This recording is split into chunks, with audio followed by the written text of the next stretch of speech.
సమాజ స్థాపనకు అందరూ కృషి చేయాలని పైడ ఆండాలమ్మ కళాశాల principal Papayyaraju, DS Bujjibabu, DSRC counsellor Sarojini తెలిపారు.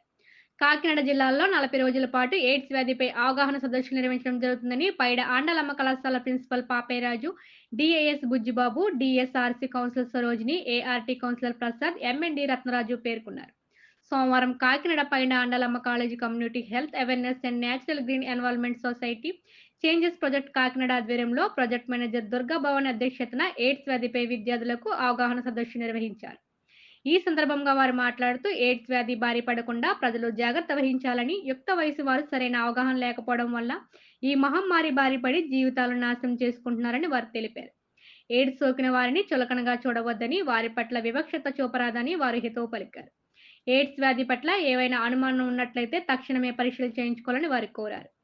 ఎయిడ్స్ వ్యాధి ఉన్న వారితో సహజీవనం, కలిసి ఉండడం, కలిసి భుజించడం వలన వ్యాధి రాదని, రక్త మార్పిడి, సూదుల లైంగిక సంబంధాల వల్ల వ్యాధి సోకుతుందని వారు వెల్లడించారు. ఈ కార్యక్రమంలో project manager Durga Bhavani, project director Pushpakumari, local data entry Shiva, Saroja, Gayatri తదితరులు పాల్గొన్నారు. ఇది 45 డేస్ ప్రోగ్రామ్ సార్.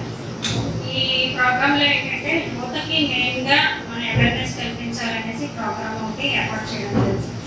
మన పరిధిలో అంటే నేను ఇక్కడ కాకినాడ రూరల్ అర్బన్ పికప్ను కలుపుకోదు. ఈ మండలాల్లో నేను వర్క్ చేస్తాను, అంటే చేంజెస్ అనే ఎన్జిఓ వర్క్ చేస్తుంది కాబట్టి దాంట్లో నేను ప్రాజెక్ట్ మేనేజర్ సార్, నా పేరు భవాని. దీంట్లో భాగంగా ఇక్కడ మా కాలేజీలో ప్రోగ్రామ్కి సార్ ముందుగా పర్మిషన్ తీసుకున్నాను సార్. డెర్మటాలజీ, వెనిరాలజీ, లెప్రసీ అనే 3 రకాలైన వ్యాధులు చూస్తానండి. అక్కడ నేను గత 15 సంవత్సరాల నుంచి వర్క్ చేస్తున్నాను. నేను మెయిన్గా చేసే వర్క్ ఏంటంటే అక్కడ ఇండివిజువల్గా కానీ, ఫ్యామిలీగా కానీ, గ్రూప్గా కానీ కౌన్సిలింగ్ కూడా జరుగుతుందండి. అక్కడ మెయిన్ ఇండివిజువల్ కౌన్సిలింగ్ జరుగుతుంది. ఏంటంటే అక్కడ సెక్సువల్ ట్రాన్స్మిటెడ్ ఇన్ఫెక్షన్స్ ఏ విధంగా వస్తాయి, వచ్చిన వారికి ఎటువంటి కౌన్సిలింగ్ ఇవ్వాలి, వచ్చాక ఎటువంటి ట్రీట్మెంట్ తీసుకోవాలి, వాటి ఎక్కడికి రిఫర్ చేయాలి అనే దాని మీద కౌన్సిలింగ్ ఇవ్వడం జరుగుతుందండి. మెయిన్గా మనకు సమాజంలో వచ్చే వ్యాధులు చాలా రకాలు ఉన్నాయండి. అయితే ఈ సెక్సువల్లీ ట్రాన్స్మిటెడ్ ఇన్ఫెక్షన్స్ అనేవి మాట్లాడడానికి చాలా మంది ఇష్టపడరు. వేరే గురించి మాట్లాడతారు కానీ ఈ విషయం గురించి మాత్రం మాట్లాడరు. ఈవెన్ హెచ్ఐవి ఉందని కూడా ఓపెన్గా చెప్తారు కానీ ఎస్టీడీస్ ఉన్నాయని ఎవ్వరు ఓపెన్గా మాట్లాడడానికి ఇష్టపడరు. దాన్ని ఇంకా దాస్తూనే ఉన్నాం కనుక హెచ్ఐవి ఇంకా కనిపిస్తుంది మన దగ్గర. గతంలో మన తాతల కాలం మొత్తం ఇవి ఎస్టీడీస్. గతంలో ఒక 20 ఏళ్ళ క్రితం దీన్ని ఎస్టీడి అనేవారు. ఎస్టీడి అంటే విన్నారా మీరు? ఎస్టీడీ అనే పదం ఎప్పుడన్నా మీరే ఉంటారు, టెలిఫోన్ బూత్ దగ్గర ఉండేది గతంలో. దాన్ని ఏం చేశారంటే ఎస్టీడి అంటే సెక్సువల్లీ ట్రాన్స్మిటెడ్ డిసీజ్, అంటే డిసీజ్ అంటే చాలా పెద్ద వ్యాధిగా ఉంటుంది కనుక డి అనేది తీసేసి ఎస్టిఐ అని పెట్టారు. Sexually transmitted infection. ఇంగ్లీష్ అంటే ఏదో కొంచెం చిన్నగా కనిపిస్తుందని ఎస్టిఐ అని మార్చారు అనమాట. అది ఇది ఒకటే కానీ సింపుల్ ఉండడానికి ఎస్టిఐ అని పెట్టారు. ఈ ఎస్టిఐ అనేదాన్ని గతంలో 30 ఏళ్ల క్రితం మన పెద్దవాళ్ళు ఏమని పిలిచేవారంటే మొండ జబ్బులు అని పిలిచేవారు. విన్నారా పదం? ఎవరన్నా మీరు వినుండవు. మొండ జబ్బులు అంటే మేము జాబులు జాయిన్ అయిన కొత్తలో మొండ జబ్బులు అని పిలిచేవారు. ఇప్పుడు వాళ్ళు ఏమంటారంటే వినడానికి బాగా లేదు కాబట్టి సుఖ వ్యాధులు. సుఖ వ్యాధులు. సుఖమేంటి, వ్యాధి ఏంటి? మీకు ఎవరికైనా నవ్వు వస్తుందా? సుఖమేంటి, వ్యాధి ఏంటి? సుఖ వ్యాధి అంటే సుఖపడడం వల్ల వచ్చే వ్యాధి. సుఖ వ్యాధులు మొండ జబ్బుల్ని అందంగా మన గవర్నమెంట్ మార్చి సుఖ వ్యాధులుగా నిర్ధారణ చేసిందండి. ఎక్కువగా హెచ్ఐవి బారిన పడుతుంది కాబట్టి ఈ ప్రోగ్రామ్స్ అన్ని కూడా కళాశాల అలాగే స్కూల్ స్థాయి నుంచి అదేవిధంగా సమాజంలో ఇలాగ మీకు తెలుసా అంటే మనం ఆలోచిస్తాం మీకు ఏం తెలుసు అంటే మీకు తెలుసా అనే క్వశ్చన్కి మీరు అర్థం చేసుకోవాలి.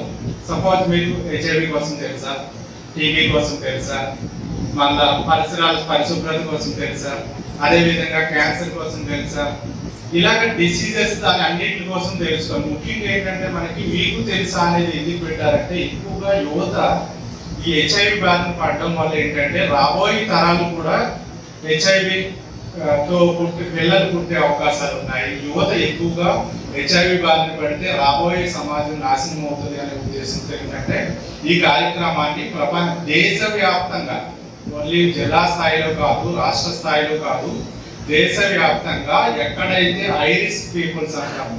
ఐరిస్ పీపుల్స్ అంటే మీకు తెలుసో తెలీదు, ట్రక్కర్స్ అంటే కొంతమంది లారీ డ్రైవర్స్ ఎక్కడ ఎక్కువగా స్టే చేస్తారు, హైవేస్ లో కానీ, లేదంటే సెక్స్ వర్కర్స్ కమ్యూనిటీ కానీ, లేదంటే ట్రాన్స్జెండర్ కమ్యూనిటీ కానీ, లేదంటే మైగ్రెంట్స్ పీపుల్స్ అంటారు. ఒక చోట నుంచి ఇంకొక చోట పనికి వస్తూ ఉంటారు. అటువంటి సందర్భంలో ఫ్యామిలీకి దూరంగా ఉంటారు. దూరంగా ఉండే సందర్భంలో ఏంటంటే ఎవరినొకరిని కలిసే అవకాశాలు ఉంటాయి. దానివల్ల హెచ్ఐవి వచ్చే అవకాశాలు ఉంటాయి. ఇవన్నీ కూడా ఏంటంటే మనం నిర్మూలించాలంటే ప్రతి ఒక్కరికి కళాశాల విద్యార్థులు అందరికీ, అదేవిధంగా స్కూల్ స్థాయి వాళ్ళందరికీ కూడా హెచ్ఐవి మీద అవగాహన ఉన్నప్పుడు మాత్రమే హెచ్ఐవి అనేటువంటిది రాదు తప్ప హెచ్ఐవి మీద అవగాహన లేకపోతే హెచ్ఐవి అనేది వచ్చే అవకాశాలు ఉన్నాయి. ఒక రకంగా చెప్పాలంటే మీ స్లోగన్ చీకటిని ఛేదించండి. అంటే కొన్ని మనం డార్క్నెస్ లో ఉంటే కనుక ఫారిన్ కంట్రీస్ కి ఇండియాకి డిఫరెన్స్ ఏంటంటే కొన్ని విషయాలు మనం బహిరంగంగా చర్చించడానికి ఇబ్బంది పడతాం వస్తాం. అంటే మనకు ఉన్నటువంటి పెరిగిన వాతావరణం బట్టి కొన్ని మనకి సిగ్గుపడుతుంది కొన్ని విషయాలు మాట్లాడడానికి. అదే మీకు ఫారిన్ ఎడ్యుకేషన్ లో కూడా వాళ్ళకి స్కూల్ లెవెల్ నుంచి కూడా గివ్ బెస్ట్ సెక్స్ ఎడ్యుకేషన్ చాలా బెస్ట్ యాక్చువల్. అంటే without having any kind of hesitations, బిడియం లేకుండా ముందు తెలుసుకుంటే కనుక ఫర్దర్గా ఇబ్బందులు అనే ఉద్దేశంతో దీని యొక్క సైంటిఫిక్ అప్రోచ్ మాట, అంటే తెలుసుకోవాలి, అందరికీ అవేర్నెస్ ఉండాలనే ఉద్దేశంతో ఫారెన్లో ఇది ఒక సబ్జెక్ట్ వాళ్ళు లోయర్ స్టడీస్ నుంచి కూడా ఎర్లీ స్టేజెస్ నుంచి కూడా పిల్లలకి మంచి అవేర్నెస్ క్రియేట్ చేస్తారు. అంటే ఎలా ఉండాలి, ఎలా ఉండకూడదు. అయితే మన ఇండియన్ కల్చర్కి వచ్చినప్పటికీ మనం కొంత ఈ విడిగి కొడుతూ కొన్ని విషయాలు మనం బహిరంగంగా చర్చించడానికి ఇబ్బంది పడే పరిస్థితి ఉంది. కాబట్టి ఎక్కువ ఈ డిసీజెస్ కూడా స్ప్రెడ్ అయ్యే ఛాన్సెస్ ఎక్కువ ఉంటాయి. ఎందుకంటే మనం ఎవరికి చెప్పుకోం. ఎప్పుడైతే ఒక విషయం మీద మనకి అవేర్నెస్ వచ్చిందో ఆటోమేటిక్గా మనం ఏంటంటే దాని గురించి తెలుసుకుంటూ దానికోసం నిర్భయంగా మాట్లాడడం వల్ల ఏమవుతుంటే అవేర్నెస్ పెరుగుతుంది. అంటే ఇది హ్యూమన్ ఎనాటమీ, చాలా మెడికల్ పిల్లలు ఉన్నారు కాబట్టి మీకు తెలుసు యాక్చువల్గా. సో సబ్జెక్ట్గా ట్రీట్ చేయండి, మనం విడిపడే విషయాలు ఏం కాదు. సో ఇక్కడ మీ మేడం చెప్పినట్టు కూడా మీ డౌట్స్ మీకే లేకపోవచ్చు ఫోన్ కోసం తీసుకోండి. గమ్మున ఏదో మీ ఇంటి పక్క వాళ్ళు లేకపోతే మీ చుట్టాల బంధువులు ఎవరికైనా మనకు తెలిసిన వాళ్ళకి గమ్మున మనం ఇలాంటి సమస్య చెప్పినట్టు గమ్మున హాస్పిటల్స్ కూడా వెళ్ళడానికి ఇబ్బంది పడుతున్నారు. యాక్చువల్లీ సెన్సిటివ్ ఇష్యూస్ గమ్మున మనకి ఏదైనా స్కిన్ డిసీజ్ వస్తేనే మనం హాస్పిటల్కి వెళ్ళి ఇబ్బంది పడుతున్నాం. అంటే కొన్ని పర్సనల్ ఇష్యూస్లో గమ్మున మనం బహిరంగంగా చర్చించాం. జ్వరం వచ్చిందని అంత త్వరగా హాస్పిటల్కి వెళ్ళిన త్వరగా ఏదో మనం లోపల మనకి ఇంటర్నల్గా మన ప్రైవసీ పార్ట్స్ అయితే ఇబ్బంది వచ్చిందని మనం గమ్మున చూపించుకోవాలి. యాక్చువల్లీ కొన్ని ఇబ్బందులు ఉంటాయి, అసలు సిగ్గుపడుతుంటాం. సో అది దాన్ని మనం ఛేదించాలి. ఎందుకంటే ఈ సబ్జెక్ట్ ఎప్పుడైతే మనం డిస్కస్ చేసామో దానివల్ల ఆటోమేటిక్గా ఒక అవేర్నెస్ వస్తుంటుంది. మీ అందరికీ తెలిసి ఇది ఎస్పెషల్లీ ఎందుకు కాలేజ్ ఇందాక సార్ మేము డిస్కస్ చేసాం.